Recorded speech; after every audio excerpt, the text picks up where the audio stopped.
কত ঘন্টা, কত দিন, কত সপ্তাহ, কত মাস এরকম দীর্ঘ লাইন ধরে থাকতে হবে তেলের জন্য একমাত্র ইসরায়েল এবং আমেরিকার যুদ্ধ বলে দেবে।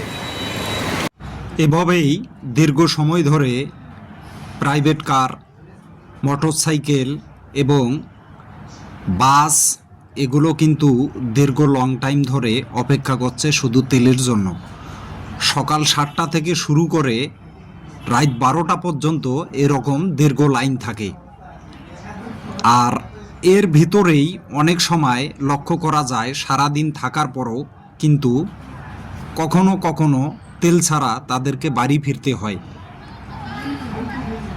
এই রকম বিভিন্ন রকম কিন্তু এখন তেলের জন্য কিন্তু সমস্যা তৈরি হয়ে যাচ্ছে।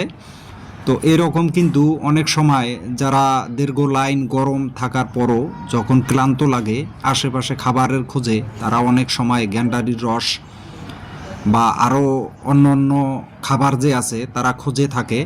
বিশেষ করে এই গরমের ভেতরে এই গ্যান্ডারির রসটায় তারা খেয়ে থাকে এবং পাশাপাশি এখানে বাদাম, চানাচুর, বুট ভাজা এগুলো যারা বিক্রি করে তাদের খাবারগুলো তারা সংগ্রহ করে এই গরমের ভেতরে। দীর্ঘ সময় অপেক্ষা করার পরও যখন একটা মানুষ তেল না পায় তখন কিন্তু আসলেই বাস্তবতা, তার মন মানসিকতা কিন্তু সম্পূর্ণ নষ্ট হয়ে যায়। এটাই কিন্তু বাস্তব। এরকম দীর্ঘ লাইন অপেক্ষা করে লোকজন শুধু মাইলের পর মাইল বসে আছে। অনেক সময় দেখা যাচ্ছে পাম্পের কাছাকাছি গিয়েও তেল কিন্তু আর পায় না। এই জিনিসটা খুবই খারাপ।